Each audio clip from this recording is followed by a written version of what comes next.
do it again.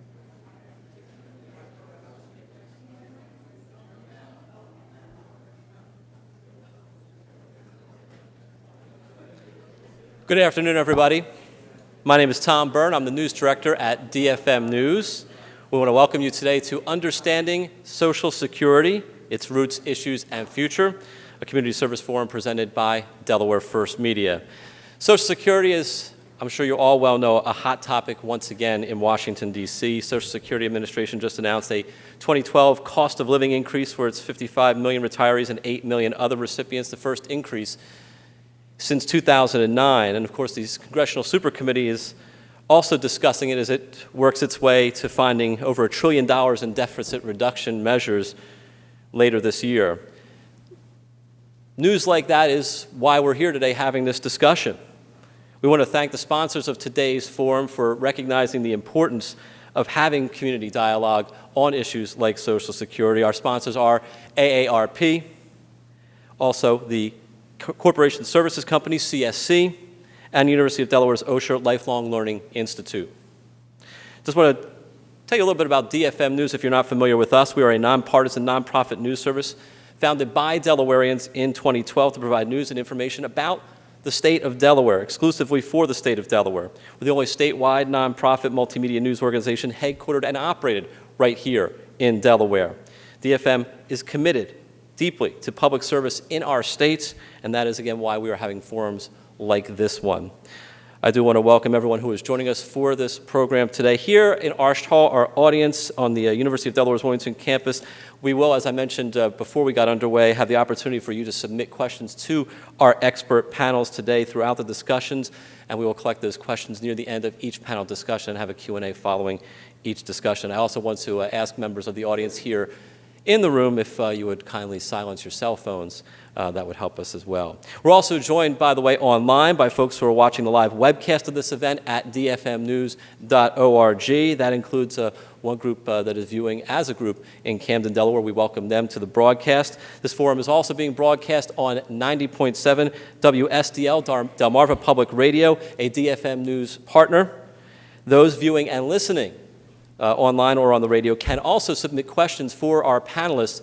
We have set up an email address for you to do so. It is forum@delawarefirst.org, forum@delawarefirst.org.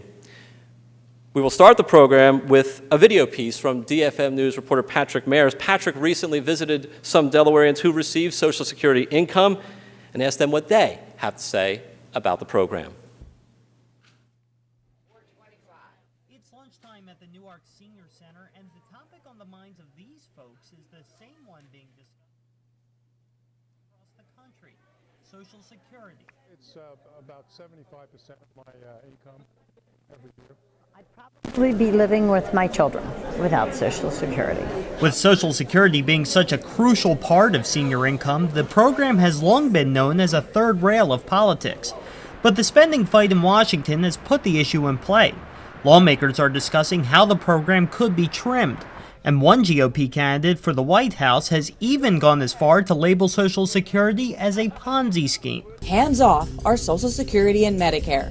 The talk of cuts has prompted advocacy groups to launch campaigns warning Congress to leave Social Security alone. And you will be hearing from us today and on Election Day. I'm 67 years old. I've been putting into it since I first worked at age 17.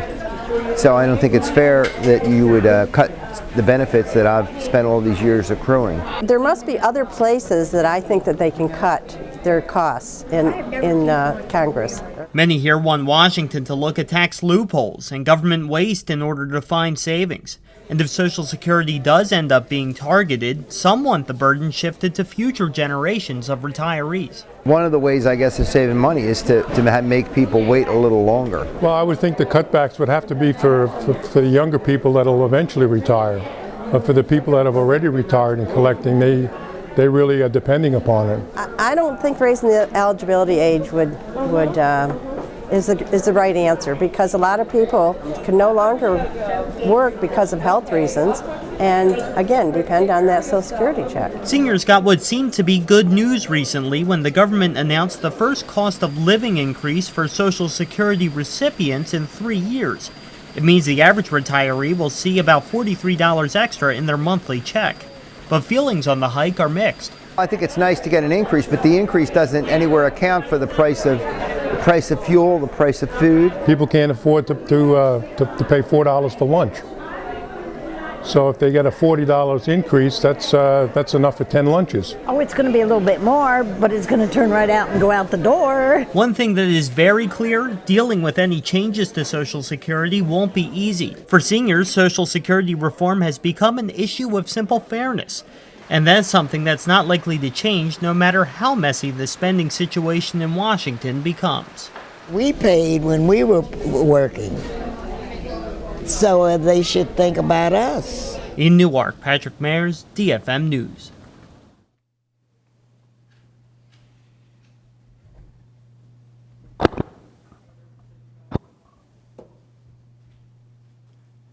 Good afternoon, folks. My name is Karl Schneider. I'm a retired attorney, and I take classes and teach at the University of Delaware's Osher Lifelong Learning Institute. The Lifelong Learning Institute is pleased to be one of the sponsors of this important event, and I want to offer a special welcome to all of the Institute's faculty and students who are here in the audience today here at our hall. As we all know, Social Security is not an easy topic to wrap our hands around, but few government programs really affect the lives of so many Americans, nearly every one of us, and generations, of course, that will follow us. So that's why we're here today, to see if we can make some sense out of it. Our first panel is going to help us do that by looking at the origins and the development of the Social Security program. Most of us probably don't know how this huge federal program got started and grew. And that's what we're here to find out today, with the help of a knowledgeable panel and our moderator for today, Nancy Karbejian. Nancy is known to many of us because for years we saw her on TV as the anchor of the Delaware Tonight news broadcast. Nancy went on to become one of the founders and vice president of Delaware First Media, the host of today's event. Nancy has moderated countless panel discussions and most recently the 2010 Delaware congressional debates. So I will turn it over to you, Nancy, to introduce the first panel. Thank you for coming. Thank you, Carl. Well, perhaps the angst around this subject is our collective lack of understanding, so that's why this first panel is so important. Each of us may grasp parts of the issue, but probably not comprehensively. To lay the foundation of an understanding, we'll begin by defining Social Security and looking back at its beginnings. And to help us do that, we are joined by Alice Hoffman, a retired professor of labor history from the Department of Labor Studies at the Pennsylvania State University. She was also the director of the Department of Dislocated Workers at Pennsylvania State Department of Labor and Industry. She's currently on the board of the Pennsylvania Alliance for Retired Workers. Welcome. Also on our panel, now this is a change-up from the original program, AARP's Christina Martin Furvita was called to a supercommittee meeting, ironically, today. Stepping in her place, we're happy to be joined by Thomas Nichols, a senior legislative representative for AARP's Government Affairs Department. He is the lead lobbyist and policy expert on Social Security and pension matters. Before we get started, I just want to remind you to our audience here at Arched Hall, there is a question and answer segment after each of our panel discussions, so write your question down and someone will be by shortly to pick it up. For those of you that are joining us on our webcast, you can email your questions to the email address that Tom mentioned. So let's begin, and we begin with Tom Nichols. Let's start by the confusion. How confused do you think the public is about this issue? Well, I think that's a good question. Certainly, with AARP, we obviously have a lot of outreach that we do towards our members, both from an education perspective, but also mostly from an education perspective, to obviously talk to them about what the issues are currently and to keep them informed on what's going on. We certainly do a lot of teletown halls throughout the country, and we tend to get very similar questions on those teletown halls that do tend to show some people not necessarily understanding how the program works, particularly in terms of the earned benefits, how long it takes to actually qualify for Social Security, certainly about how the trust funds operate is obviously another large area of uncertainty. I think that you can also even get into some very highly technical and very highly personal questions too about when you can claim for Social Security, if you have eligibility for benefits like survivor benefits or dependent benefits, again, retirement, disability. There's any number of nooks and crannies of Social Security that I'm sure that people could be would be well served to be better informed on. So let's get started with some definitions. Alice Hoffman, define Social Security. Is it a trust fund? Is it an insurance program? Is it an intergenerational compact? Is it a combo? What's your definition? It's all of those things, and was originally designed to be all of those things. As far as it's being an intergenerational compact, I can tell you that I have been in a number of forums like this, in which young people are confused, and that there were various politicians speaking to the seniors in the audience and saying, well, we're never going to touch your Social Security, have no fear. This is something that will affect other generations. I was inclined to say to our Congressman, this audience of seniors is deeply insulted by such an answer. To think that we are only concerned to get ours and not concerned about our grandchildren and children.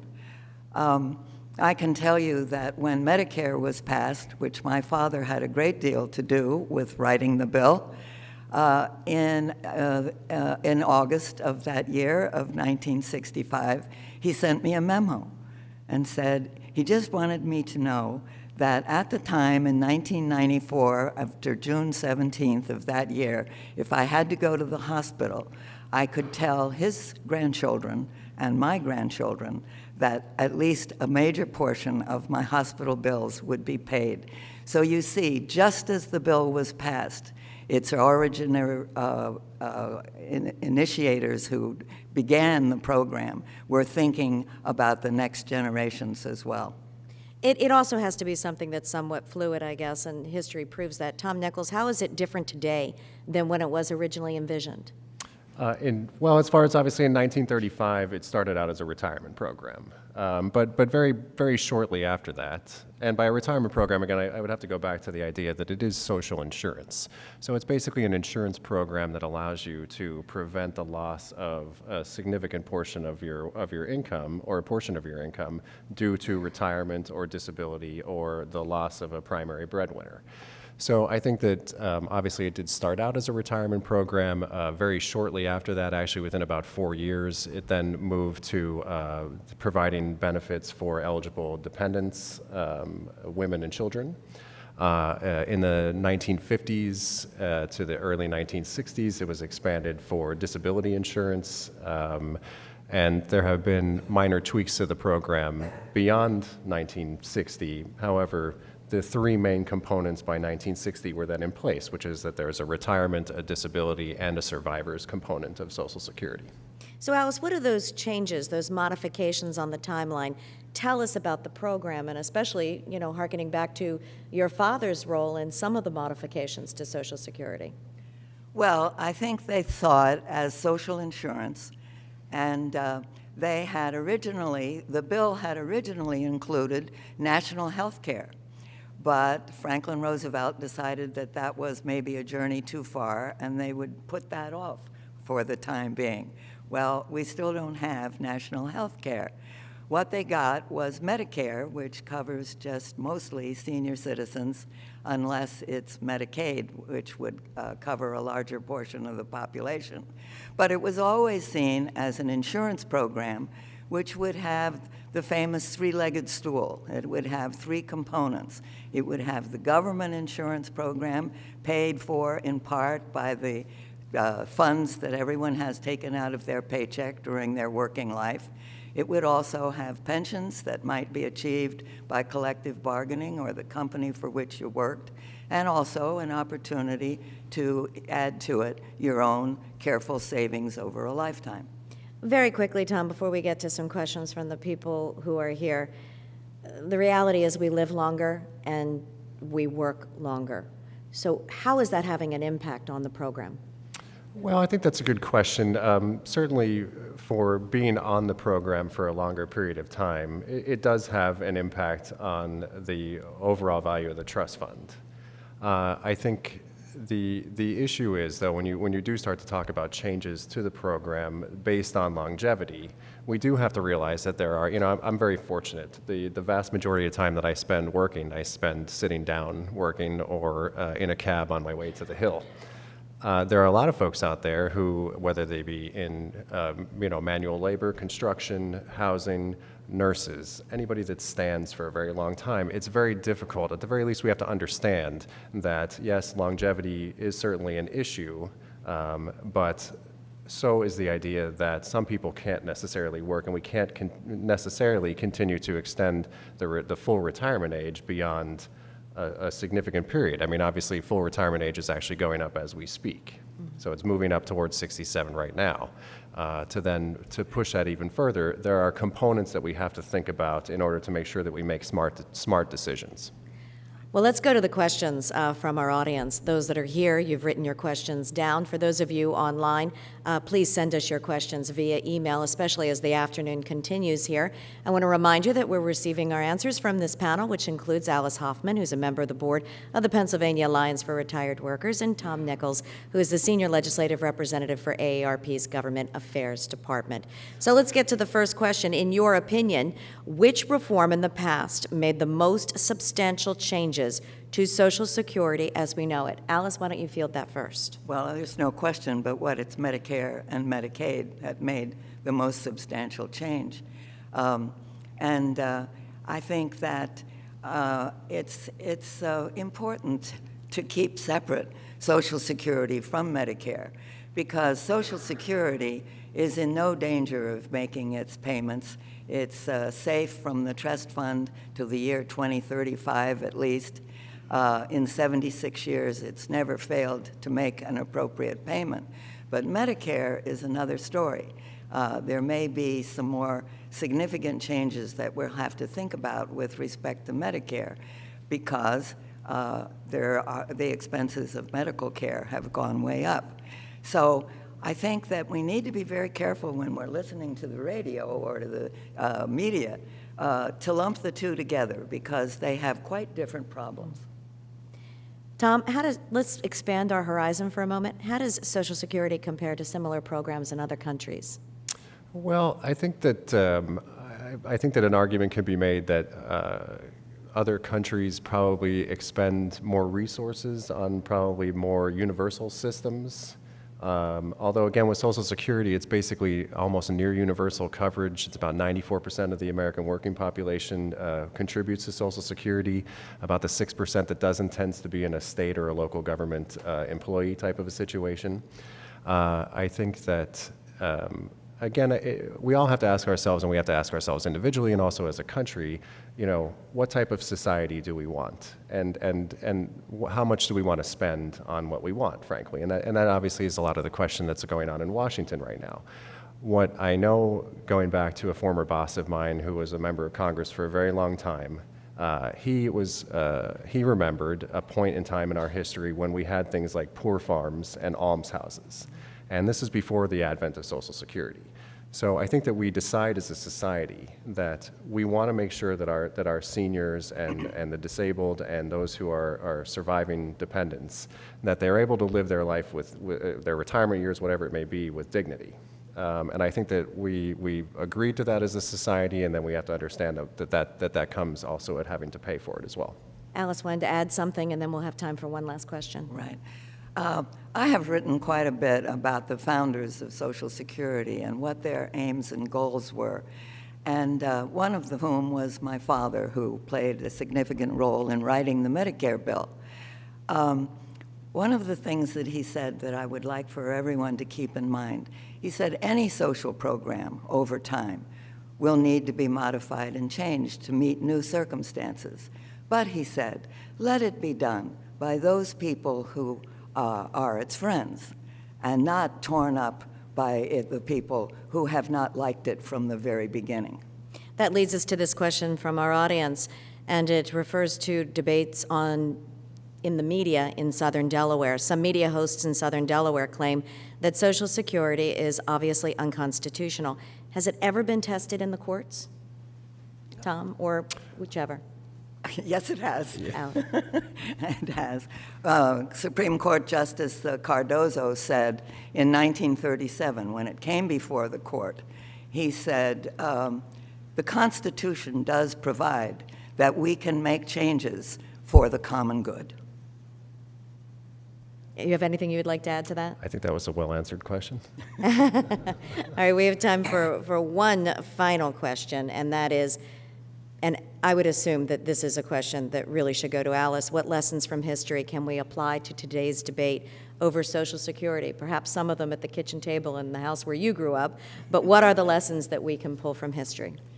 Well, I think very much what I said is that we do need to think about changes in it. And one of the things that I think, when you think that this is a program from the Depression, and there was a lot of unemployment, whatever problems we have with both Social Security and Medicare would go a long way to going away if we had full employment at good jobs. That's where I think we need to put our effort. Final word? Final word is that I think that when you look back at our society around 1935, is that we had a 50% poverty rate for seniors. And with Social Security, one of its major successes has been that right now that poverty rate is under 10%.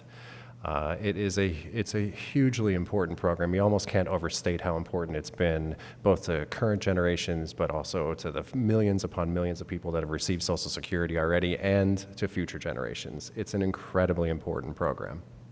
On behalf of everyone here today, I want to thank you, Tom, for filling in, but doing so with such style and some great information. Thank you so much. So to Tom Nichols and to Alice Hoffman, our thanks for bringing your thoughts to help us build the foundation so that we can continue this conversation and hopefully look toward the future. Thanks to both of you. We'll be resetting our panel for our next conversation, and I'll turn things back over to DFM News Director Tom Byrne. Thank you very much, Nancy. Thank you both, Alice and Tom. Yeah, big round of applause. While we're getting set for our next panel discussion, I do want to take the opportunity again to thank our sponsors for today's event, AARP, University of Delaware's Osher Lifelong Learning Institute, and the Corporation Services Company, CSC. We appreciate their support in making today's forum on Social Security possible. Again, those here at Arsht Hall, a reminder you can jot down your questions throughout the program. For our panelists during each discussion, we will be collecting them as the discussion winds down in each panel and select as many as we can to ask to the panelists. I know some of you have submitted questions, and you may wonder why they weren't asked in that last panel. A number of the questions you asked were much more relevant to either the second or third panel. So if you put a question and you haven't heard it yet, maybe because we're just going to put it in one of the other panels where we think the panelists are a little bit more apt to answer the question the way you would like to hear and give the information you would like to hear about it. For those of you watching online or listening on 90.7 WSDL, you can also submit your questions, as we mentioned at the top of the program, via email at forum@delawarefirst.org. That's forum@delawarefirst.org. You can also, by the way, to those watching online or listening on the radio or even here in the audience, you can use that same email, forum@delawarefirst.org, to send us any feedback you have about today's forum. We plan to do many other forums like this one, so we want to know what you like, what you didn't like, and how we can do things better if possible.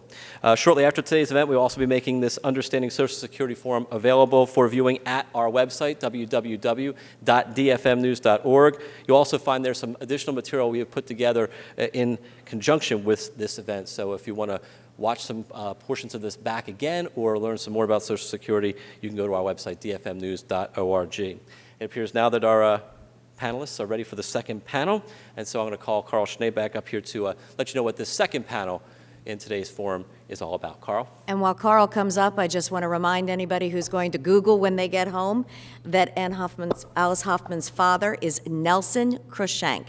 So if you would like to Google him, that is the name, and you can see those origins from her family's history. Okay, we're ready to begin the second part of the panel. Looks like everybody has already gotten their seats. For those listening on the radio, this is Understanding Social Security, a panel discussion presented by Delaware First Media. My name is Karl Schneider. I'm with the University of Delaware's Osher Lifelong Learning Institute. We have just had a very helpful examination of the roots of our nation's Social Security system. From what we've just learned, that's going to be extremely helpful as we begin part 2 of this discussion. This digs into the problems that Social Security faces today. A lot of confusing claims about Social Security are being floated these days. The program is caught up in the 2012 presidential election and the politics that attend that. It's caught up in the congressional politics of the so-called, quote, super committee, which is trying to find ways to cut federal spending. Is Social Security in danger of collapse? What economic pressures do the program and its beneficiaries face as the economy slowly recovers from the recession and more baby boomers enter retirement? Our panel of experts will shed light on these questions. Our moderator for today's forum, Nancy Karabijanian, Nancy, Okay. of DFM News, will kick off this discussion. Nancy?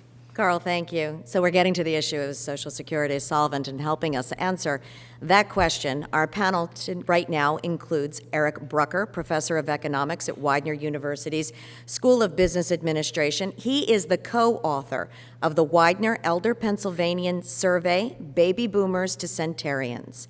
Also on our panel is Joanne Butler, Senior Economic Fellow at the Caesar Rodney Institute. Prior to joining the Caesar Rodney Institute, Joanne Butler was a liaison for the Social Security Administration.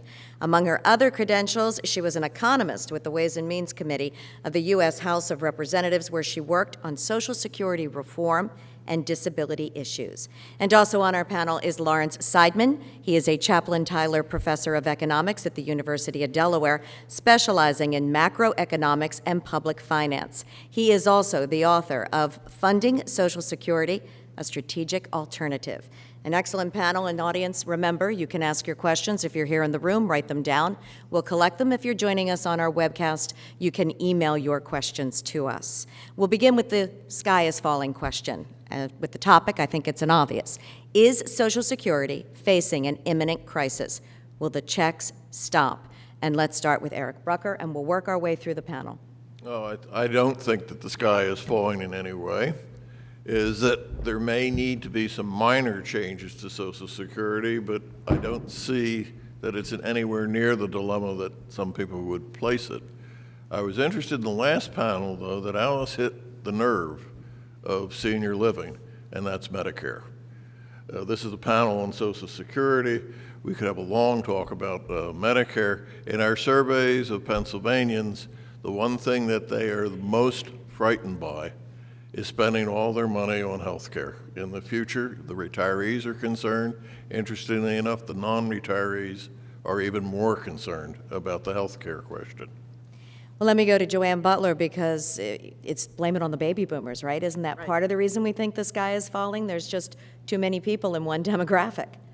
Well, back in 1983, the Congress and President Reagan, they recognized that the baby boomers were going to present a problem, and they raised taxes. They increased the retirement age, which is what we're going through right now, to create a surplus for the trust fund. And that surplus is there. It's trillions of dollars, and it's earning interest. In fact, the interest today that the surplus has generated is helping to pay for benefits today. And it's considered to be solvent really till about 2035 or 2036, when the last of what I call these surplus bonds, because that's what happens. The taxes the taxes go into the Social Security trust fund, so to speak, but by law they have to be converted into special bonds. So instead of borrowing the money, say, from China, what we're doing is we're borrowing the money from Social Security, and that money is being spent on current expenses. Well, the bonds have to be paid back. So one of the things that's going to be happening as the baby boomers retire, and again, this was planned back in 1983, as the baby boomers retire, the bonds will be redeemed. So first we're paying benefits through the interest income, and then we're redeeming the bonds. Now, what happens by about 2035, 2036? Well, at that point, the idea is that these surplus bonds are kaput. They're finished. The last of them have been redeemed, and the system then becomes really, truly what we would call pay-as-you-go system, where the taxes that come in today go out tomorrow as benefits. So, in and out. And at that point, it's reckoned that the Social Security would pay about 75% of benefits. Correct.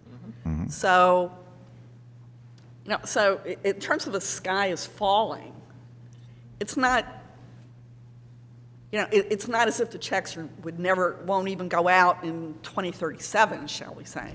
Well, let's go to Lauren Seidman, who looks toward 2040, and you say we don't have a crisis, but it is a problem. Explain that. Yeah, and I agree everything that my two colleagues have said here. Social Security has a problem. It will not collapse, and the reason it will never collapse is because the main source of funding, the benefit checks, are compulsory payroll taxes. The trust fund buildup of U.S. Treasury bonds is a supplement. It began very wisely, as Joanne said, in the 1980s. It will build up for the next couple of years. It will then be drawn down. Then we'll be back to our basic source that it's always been, the payroll tax. Now let me ask you this.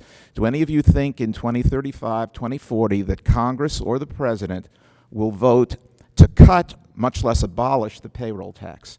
If the answer is no, then there is no possibility of Social Security collapsing. Social Security does need to make some changes. As Joanne said, when the supplementary trust fund bonds are drawn down, and we have to rely once again completely on the payroll tax, under the current rates, under the scheduled benefits, about 3/4 of the benefits can be paid.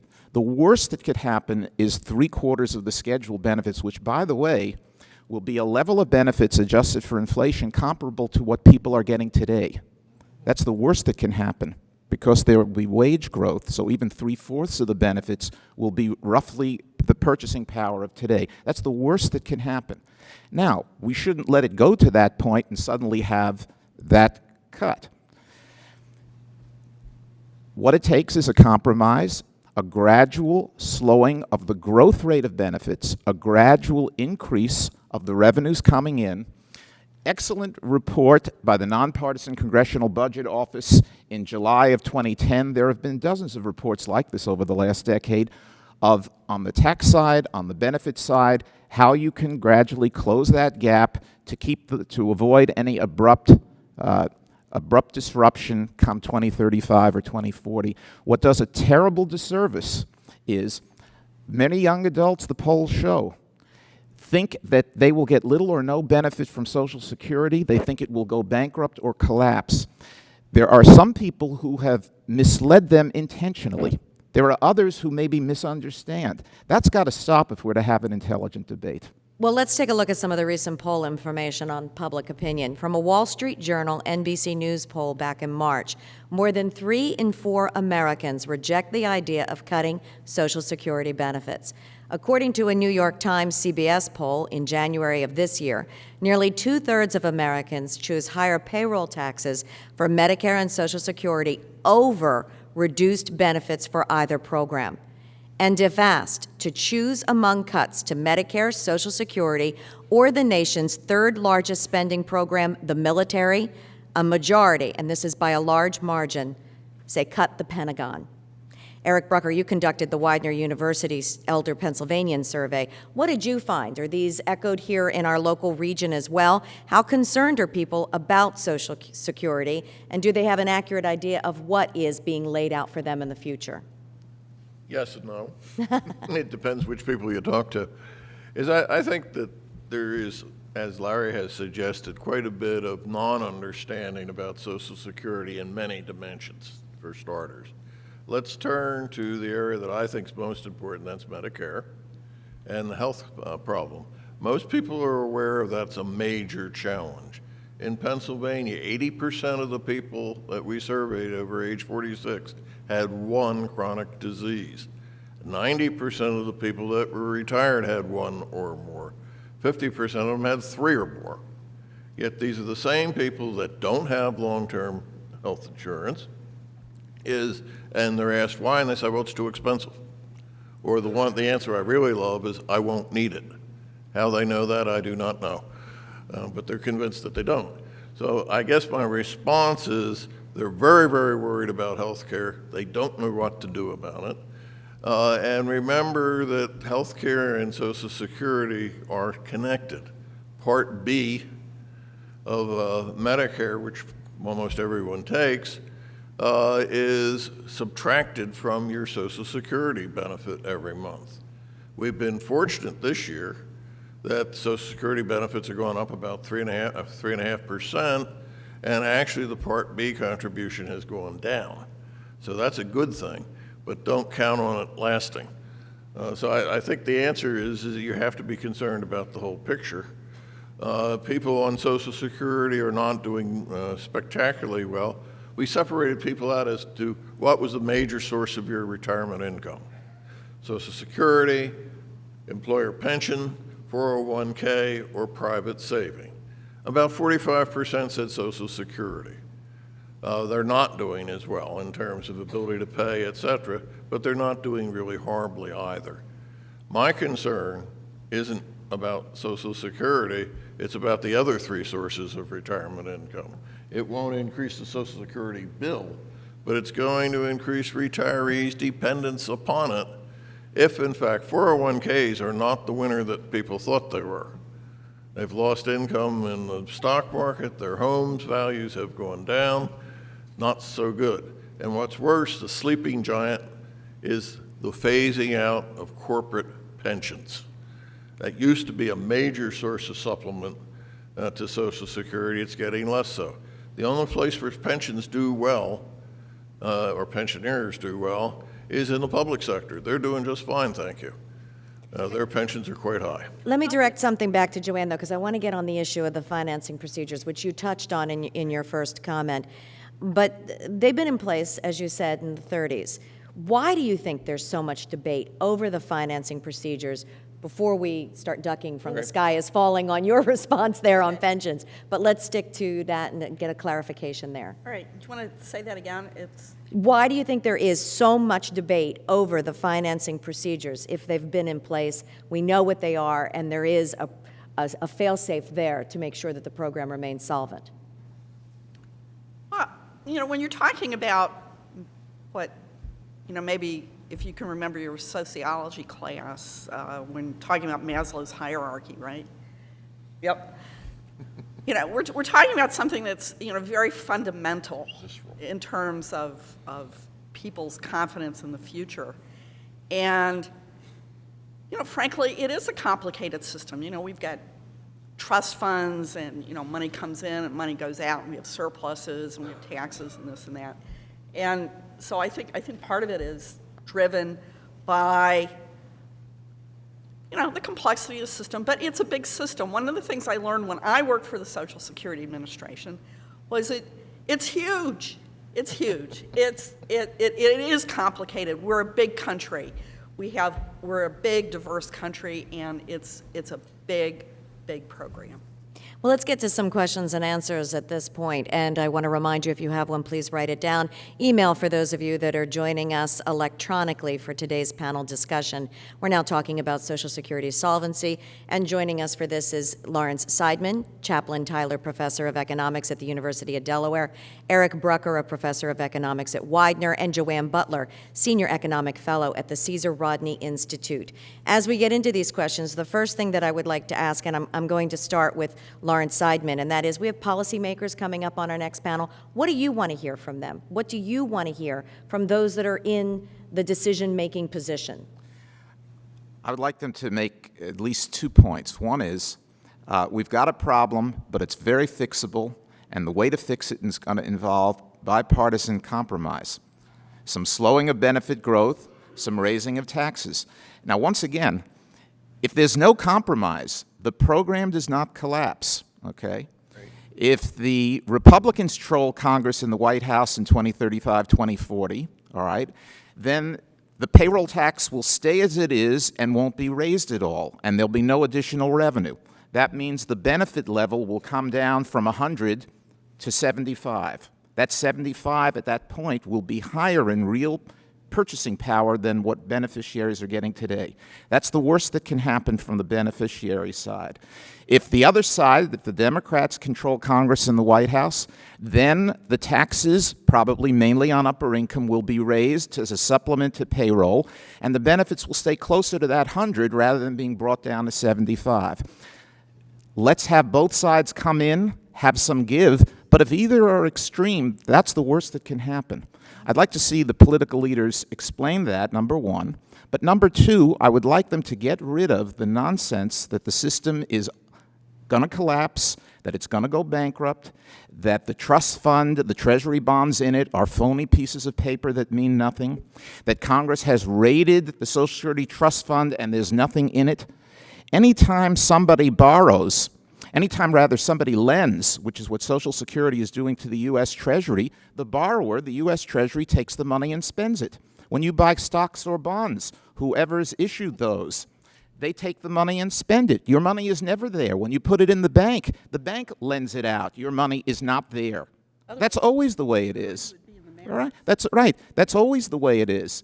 Congress has not raided. Okay. So when politicians try to frighten people with these charges, I'd like to see other statesmen step up and say that's false. All right, we will get to that, and I saw nodding from the other two panelists during your response, so we'll go right to one of our audience questions, and that is, when we hear about the number of eligible recipients, does that include factors such as those who will die before collecting their benefits, the number of spouses who might or might not collect?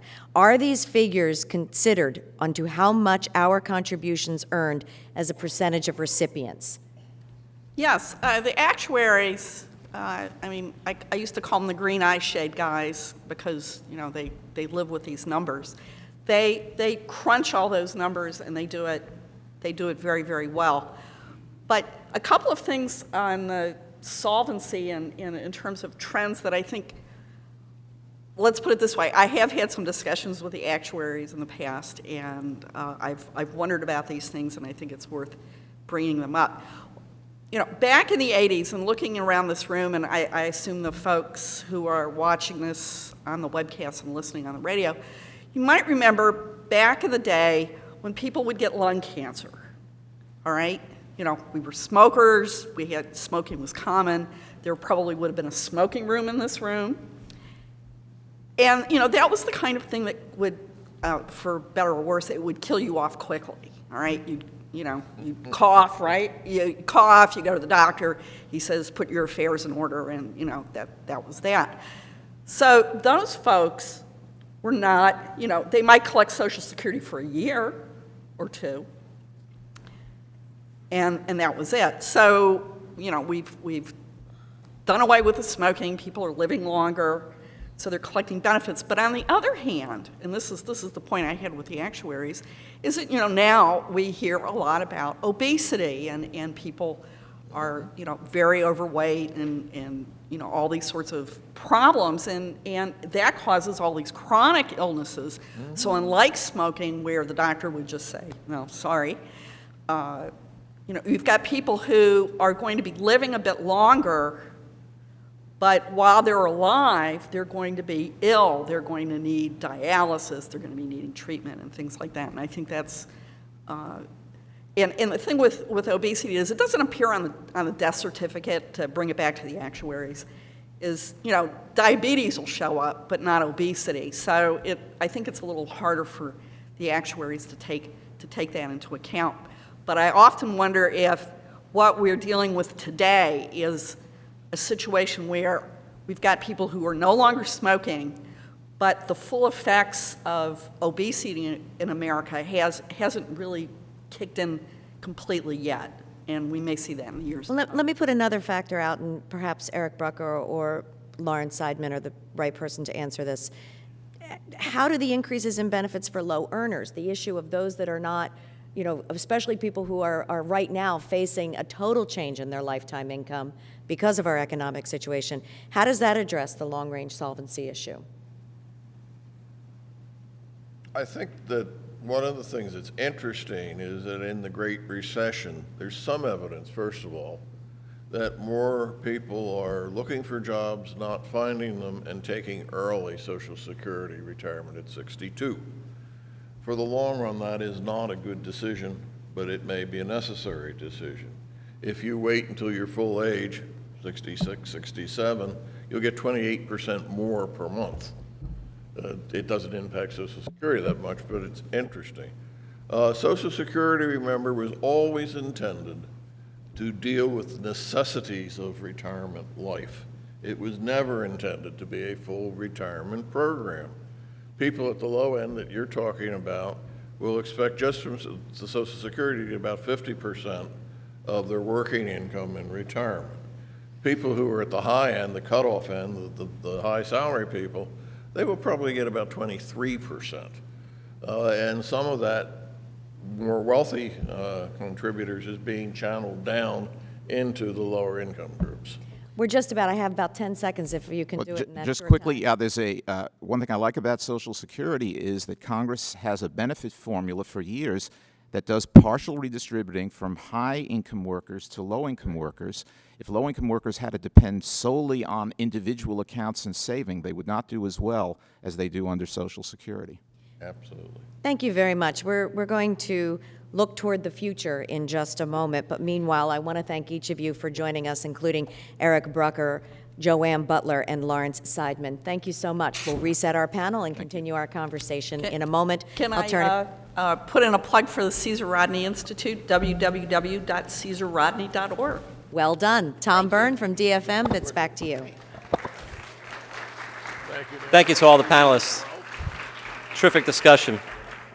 And as we wait for the next panel to get set, so once again, I do want to thank the sponsors who have made this forum possible: AARP, the University of Delaware's Osher Lifelong Learning Institute, and corporation services company CSC. We certainly support or appreciate their support in making understanding Social Security possible today. Once again, remind those here in the hall that you can jot down your questions. You have been, and we appreciate that. And we have put some of them in that last panel. We'll have a few more that will be being read that are pertinent, we believe, to this panel as well. So thank you. But keep those questions coming if you hear something in this next panel discussion that you want to ask a question about as we're winding down. We'll have some people come around and pick up those questions. Also, those watching online or listening on 90.7 WSDL, you can also submit questions via email at forum@delawarefirst.org. And also to both those here in the hall and those listening or watching online, you can use that email to give us any feedback you have about today's forum. And of course, I would want you to know that this forum will be available for viewing after today's event at our website, dfmnews.org. We have our next panel ready to go, and so I will bring up Karl Schneider right now to set the stage for this final in our 3 panel discussions today in Understanding Social Security. Karl?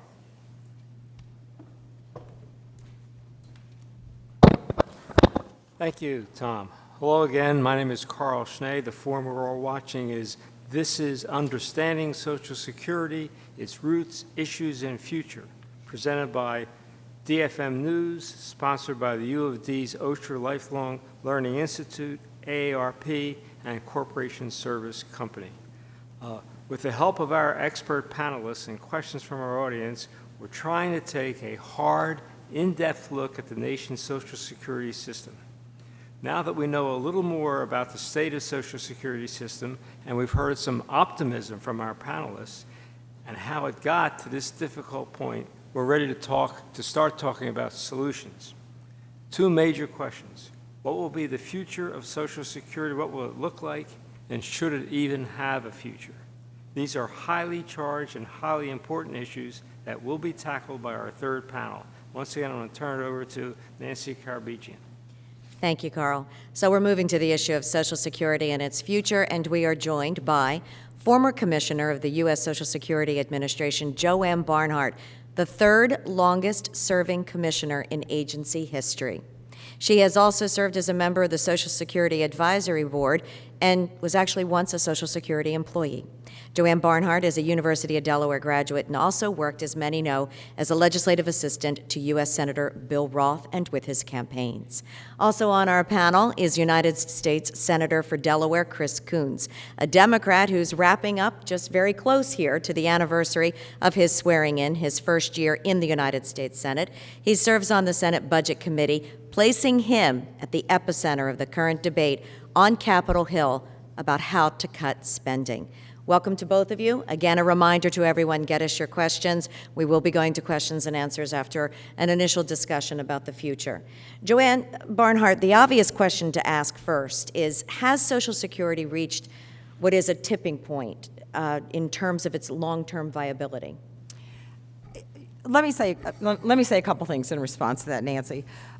First of all, looking at the situation with Social Security and the future of Social Security, it's an issue that's playing out in a landscape that's complicated by the politics, by the economics, certainly the economic downturn we've been experiencing, but most definitely by the unrelenting, unyielding, and absolutely true demographics.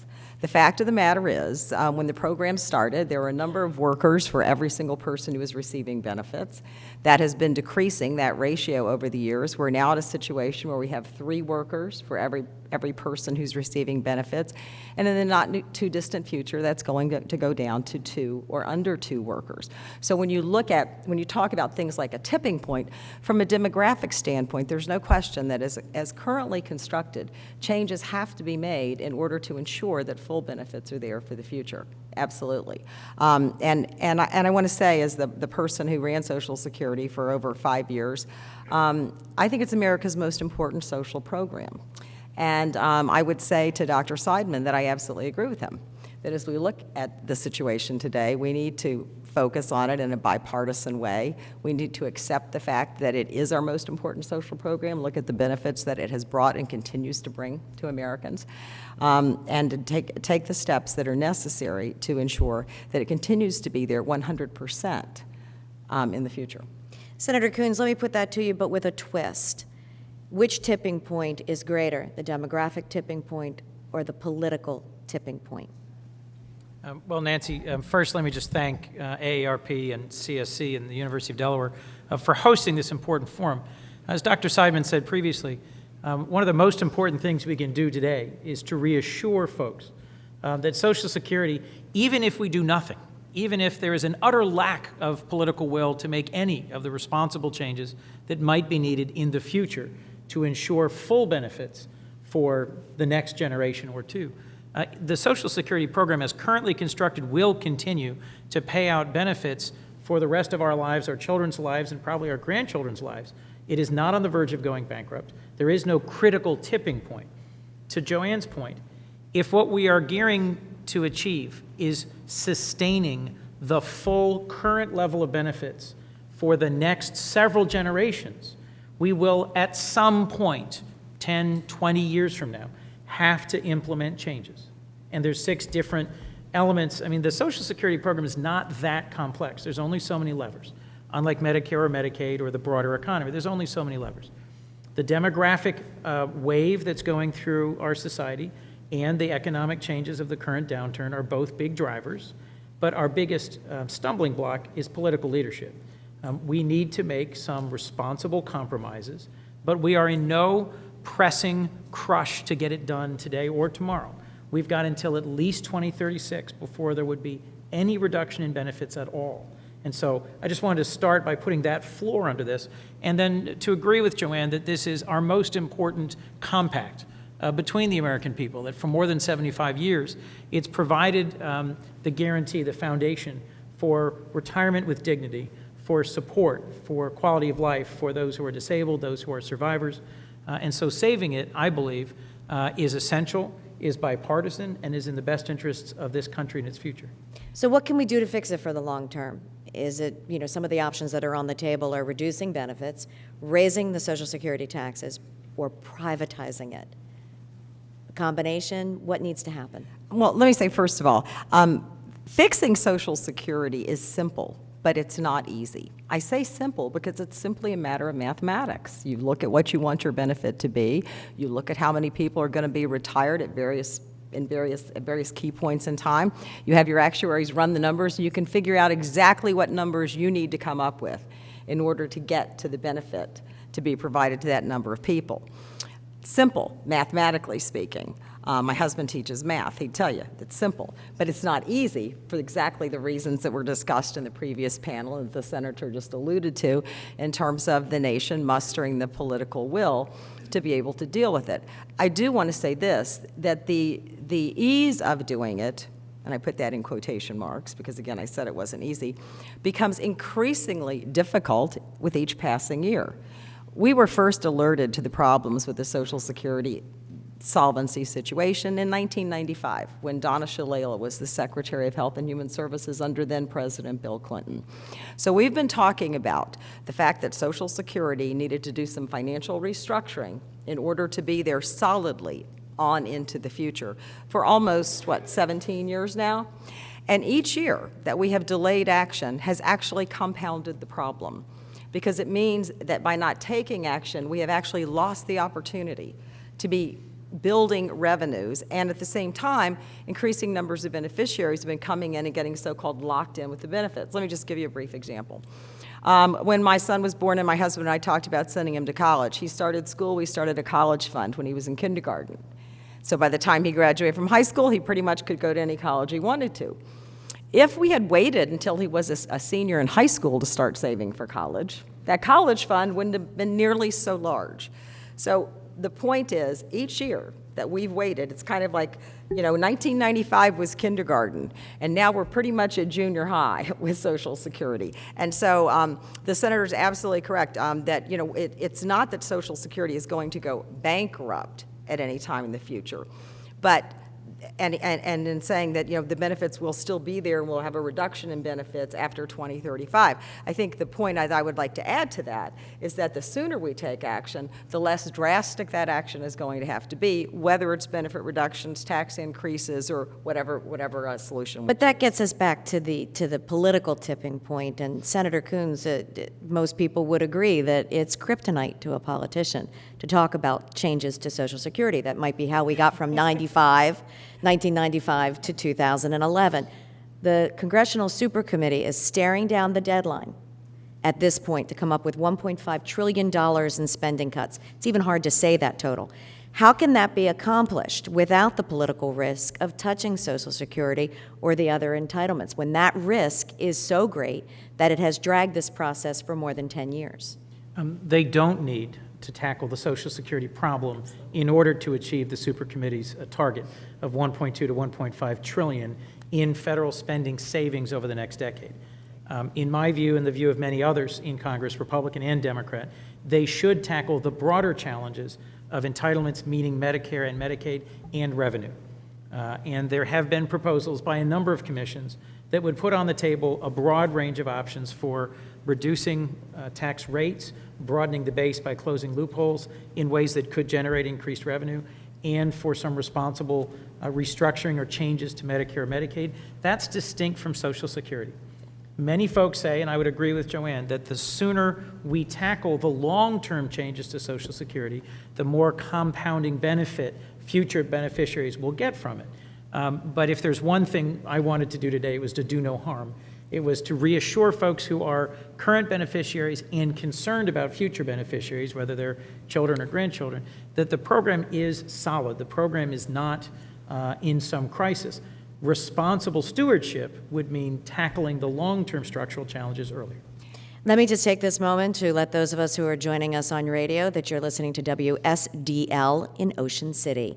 Go ahead, Joanne Barnhardt, you had something you would like to add. Yes, I wanted to say that one of the points that the senator made was incredibly important just a moment ago, and that's this notion that Social Security does not have to be dealt with during this deficit reduction initiative.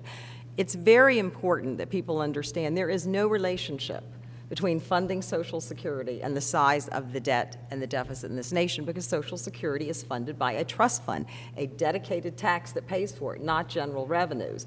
Where the budget situation comes into play for Social Security is, as Joanne was describing in the earlier panel, when the Social Security system redeems those bonds The federal trust, the federal government, general revenues are going to have to come up with that money, and that's where the deficit issue plays into Social Security. Making cuts in Social Security is not going to decrease the deficit or the debt one iota. There is absolutely no relationship. But making the federal government make good on payment for those bonds is absolutely a deficit and a debt is a situation.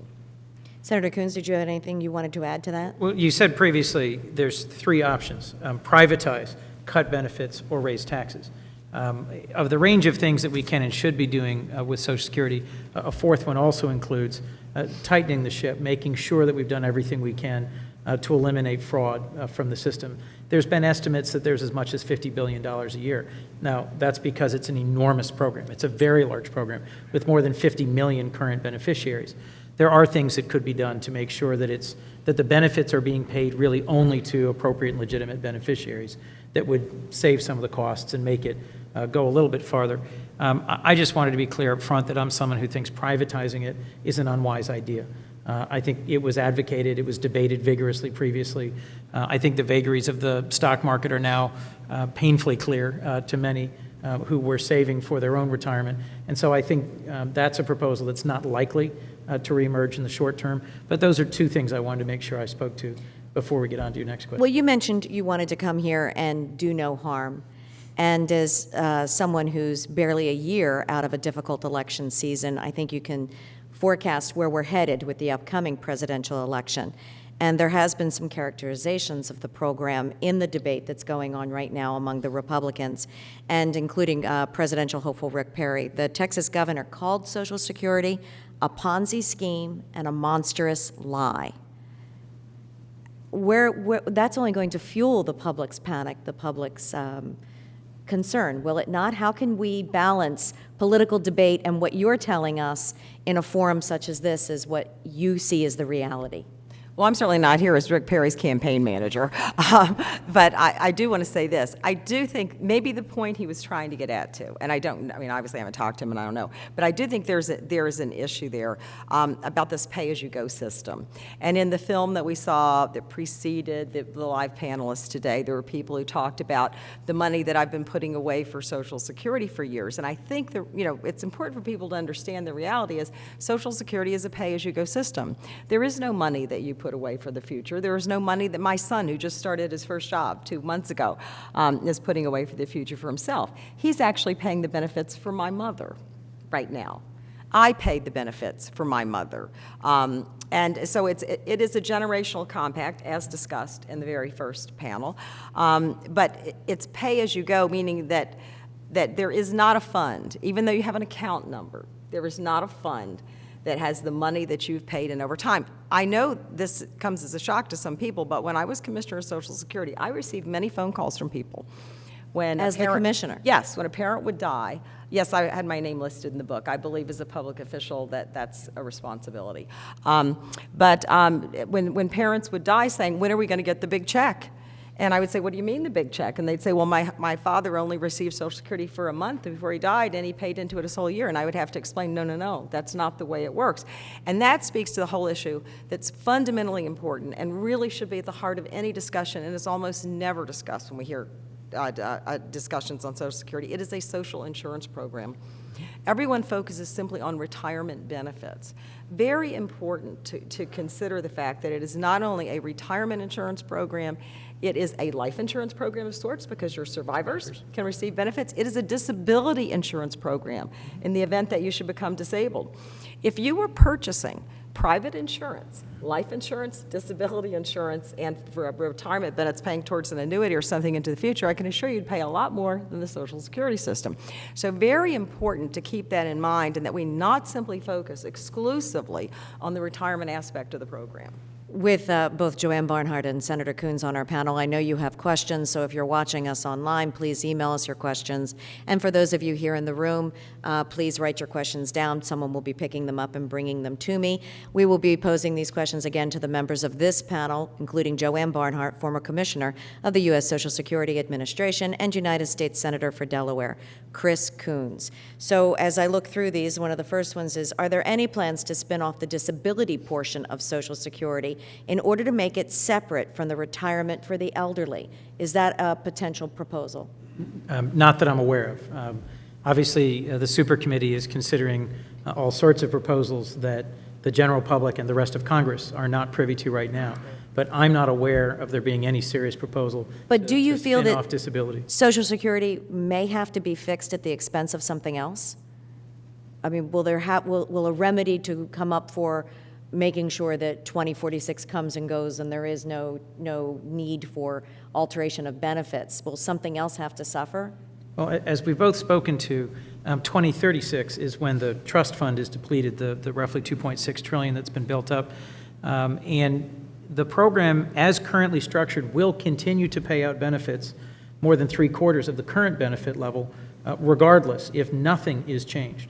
I don't think this is a trade-off. As Joanne's just said, it's not contributing to our current record high deficits, which are a real problem that has to be tackled. Social Security is a critical covenant. It is a social insurance program that deserves attention and good stewardship, and will need some changes to make it solvent for the next 75 years. But there is no impending crisis, and we do not have to fix it at the expense of other programs or make it go down or go away in order to save other programs. It is a separate program. It is a separate program funded by its own dedicated tax. And going back to what Dr. Seidman said in the previous panel, the fact of the matter is he spoke to this notion of there really needed to be a bipartisan discussion of the issues. And so rather than, I think, than approaching it from the standpoint of what else has to give for Social Security to be fixed, it's more what has to give within the context of Social Security. And if you look at the past efforts to make the program sound, and I was actually working in Washington in 1983 and worked on 2 different versions of the Social Security acts and redos in the past. Gosh, I'm dating myself, aren't I? But anyway, the fact of the matter is we accomplished those reforms by doing what I called, and I don't say this to denigrate in any way, but tinkering at the margins, which meant doing a little bit of this, a little bit of that, raise the taxes a little, extend the retirement age a little. It's a combination of things. So rather than doing it, I think I would prefer to discuss it in the context of what within Social Security has to give among those elements, as opposed to what has to give for Social Security. So what do you think? You think it'll basically be the retirement age, et cetera, et cetera? Well, I think what's been successful in the past is that generally it was a little bit of everything. I think people are taking a harder look this time because there's a lot more talk about making it sustainable into the future, long-term solvency. Right now, and historically, the program has looked at a 75-year actuarial window, which means you're looking from today out 75 years, will the program be stable? And people are saying now, gee, really what we ought to do is try to make it stable on an ongoing basis so that every 75 years we don't have to come back and make the same tough choices all over again. And in fact, that's one of the things I would urge our audience as you read some of these proposals and you hear people talking about something that will absolutely fix the program. If they tell you that, be sure you look and see if it's going to be fixed so many years into the future, because a lot of things that are being talked about would actually make a difference for the next 70 or 75 years, but at that point, we'll be exactly in the same situation we are today. And so I think that's a fundamental issue for us. We have an email question. What suggestions would you prioritize to improve Social Security? Is there a way to make it better? Well, it's interesting. At the same time that there's a lot of concern about will the program be there, the scheduled benefits be able to be met at 100% in the future. There are also concerns about are there modifications that should be made to the program. I teach a class at Harvard on designing Social Security systems, and so actually try to keep up to date with all the things that are going on in terms of not only solvency but also enhancements. And one of the issues that, quite frankly, that comes to the fore quite a bit is this whole issue of women in the workforce, and are they being treated equitably? Because oftentimes, women are out of the workforce for various periods of time, because obviously they're the ones that have the children. Typically, they're the ones that stay home with the children, although that is changing, but in the earlier years, and they are clearly, by vast majorities, the ones that take care of aging parents and sick relatives, that kind of thing. And so there's some different things that are being talked about. Should we do something to allow some sort of credit for them so that when their actual Social Security benefit is ultimately decided, they're not penalized for, having the absence from the workforce for those numbers of years. So there are some improvements. The National Academy of of social insurance. Actually, if you're interested in seeing what some of those modifications might be, the enhancements in addition to the solvency issues, are available on their website. I would just say this, that my personal view is, although some of the enhancements make an awful lot of sense from a philosophical and societal and national concern point of view, until we get the finances in hand, I think it's premature to start looking at things that could make it, as you say, better for the future. There was a serious effort as part of the Affordable Care Act to pass something called the Class Act that would provide for long-term care. By 2020, there's going to be more than 15 million Americans who need long-term advanced nursing or advanced health care. And that is a significant unmet need in our society. Just too few people have the private insurance that pays for that, and that's really sort of a gap in the current constellation of Medicare, Medicaid, Social Security, is the provision of affordable insurance. That's run into some real trouble. The administration was not able to implement the Class Act in an actuarially sound way. So if there's a hole, your question to us was, is there any way you could improve on it? If there's a piece that's sort of missing, it's long-term care. But I'll agree with Joanne that, frankly, we need to reassure all Americans that Social Security is sound, and we're going to make the decisions to make it solvent for the long term. One of the striking things to me is the number of younger Americans who are not counting on Social Security at all.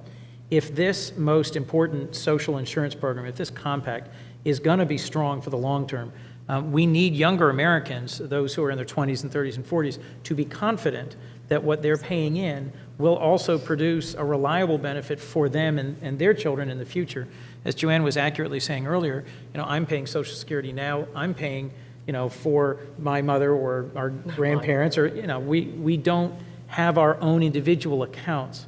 This is our nation's insurance. It is how we provide a floor for those who are survivors, those who are disabled, and those who are retired. So I think making our first priority securing it makes sense ahead of reaching for advancement. But as Alice Hoffman said at the beginning of this day, I believe it was Alice, she said that it is offensive to any person who's receiving Social Security that they are trying to protect their own benefits. They are equally concerned for their children, their grandchildren, their extended family. So how can we inoculate the public?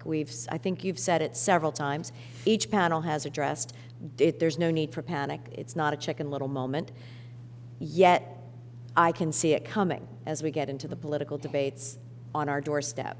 So how can we inoculate our voting population, our citizens, to remember what you are saying, that there is a Social Security check waiting in the future for the next generation because it's being paid into now?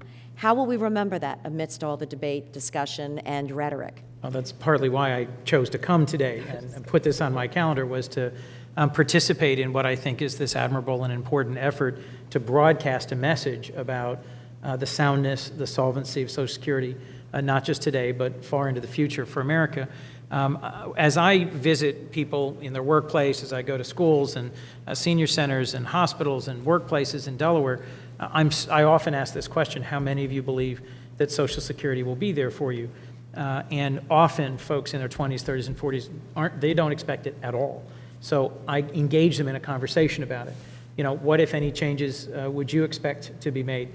Most folks are unaware that only the first $106,000 in income is subject to payroll taxes to support Social Security, and they don't realize that income above that, there's a cap. And so in many conversations I've had, folks would be open to having the cap raised, for example, as one way to increase revenue. I've had some other debates and discussions. Also, pretty much everyone is enthusiastic about reducing any fraud or waste or abuse in the system. The other choices, the other options that are available are less widely supported, but I think the first conversation is making sure that younger Americans realize they're in this too, they're paying into it, and they will benefit from it. Yeah, I think there's no substitute for facts, quite frankly, which is why I too was glad to drive up from Virginia today to be part of this panel, because I think it's critically important that people have the correct information to understand, so it makes this forum very important. I do want to say one thing, though, and there's been a lot of emphasis today on the fact that Social Security is not going bankrupt. It's not an imminent crisis. It's not happening tomorrow. And in America, all too often, we operate on a crisis mentality. In other words, if it's not happening tomorrow, if the government isn't going to shut down in 48 hours, we don't get the budget deal. And I gesture to the senator, but with no suggestion that he's personally responsible for that. Let me be clear about that. But I do want to say that as the person who ran this agency that pays out $735 billion a year to over 55 million people, people who are retired, disabled, and surviving children and spouses of former workers, and takes the money from 160 million, or at that time it was 160 million. It's less today due to unemployment. That many workers. I believe it's critically important that we not make our litmus test as we continue this debate and move into the future simply, is America's most important social program is not going bankrupt. That's not the measure we should be using. And so I would hope that that kind of discussion and the repeated use of that phrase today is not going to have people leave here thinking, gee, we can all sit back and not worry, because again, look at that lost opportunity. It's the reverse of the power of compounded interest. Every day we don't take action, we miss the opportunity to be putting money away, to storing it in the trust fund to make more interest, to be redeemed at a future date, to build up greater reserves for the program when we do need them, and when the baby boomer generation, which is my generation, hits full retirement. We're just starting now. We're also entering our disability-prone years. But again, I say the litmus test for America's most important social program cannot be, in my view, simply that we're not going bankrupt.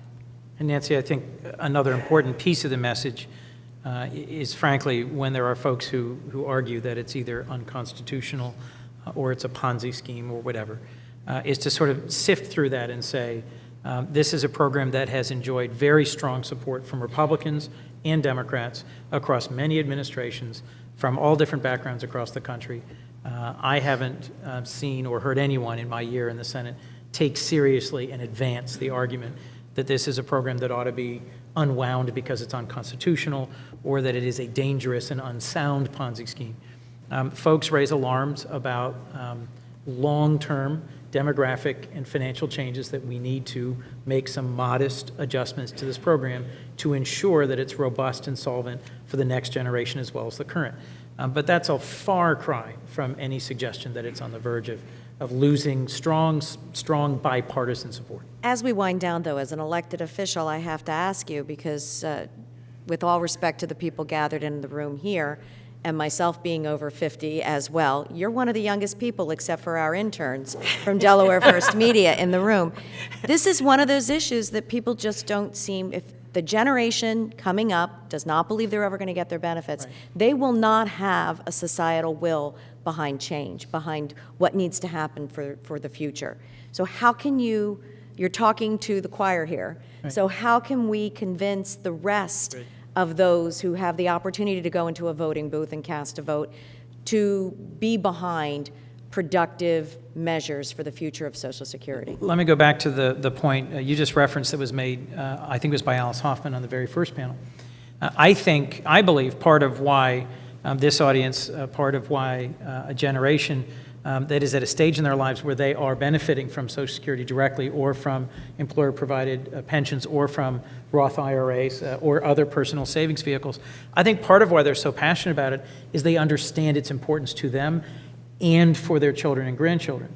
I sit down every employee, every intern, every young person who I get to work with, whether it was at the county, at Gore, or now in the Senate, and give them my brief lecture on the power of compounding interest. Because I still remember the first time I really understood how important it was to begin saving for retirement early. I was 30. I hadn't started early enough. And I think most folks who are themselves relying on Social Security for a big part of their income in retirement finally appreciate just how powerful and important it is. My hope is that they will urge their children and grandchildren to be engaged, to fight for the survivability, the strength, the solvency of this program for the long term. It is hard to get folks in their teens and 20s and 30s worried about their retirement, because to them it seems like it'll happen in another century and to another person. But to Joanne's point earlier, and I agree with this is America's most important social program, not just because of the demographics of who is benefiting from it today, but because this is one of the most important things I can do for my 3 children. It's one of the most important legacies I could possibly leave. before we came in, Joanne and I were sharing that I was an intern for Senator Roth the summer that she finished her service with him as an LA and went on to the Social Security Administration. The office where I interned for him is right down the hall from my current office. Senator Roth's signature accomplishment was a new vehicle for savings for Americans. If there's anything we can do together, it's to continue to urge younger Americans to fight for the long term, not just for themselves, but for our country, to be the kind of decent country that has this great program for the disabled, for survivors, and for retirees. Senator Coons, Joanne Barnhardt, thank you so much for being here on this panel and for all of you for your questions throughout this afternoon. I'm with DFM News. I'm Nancy Karabjanian, and I'm tossing it back to Tom Byrne. Thank you very much, and thank you, Nancy Karabjanian, for guiding us through today's discussions. I want to thank Senator Coons again, Ms. Barnhart, and the other outstanding panelists who joined us today for this discussion. With your help, we've all become a little bit more knowledgeable regarding this important issue. And before we close, just want to suggest one more time that you check out dfmnews.org, where you can find not only the archived video from this panel discussion, but also other in-depth coverage of Social Security that we did in preparation for this panel. We'd also like to hear from you if you have any comments, questions, or feedback about this forum. We'd like to hear them at forum@delawarefirst.org. And if you want to receive emails about future events like this one and news coverage from DFM News, you can sign up at the website or ask one of us from DFM News here in the audience. Again, thank you to all of you here in Arsht Hall for joining and for your participation, as well as to our webcast viewers around the states and also to the listeners on 90.7 FM WSDL in Ocean City. Again, thank you very much. For Delaware First Media, I thank you for joining us. My name is Tom Byrne. Have a great weekend, everyone.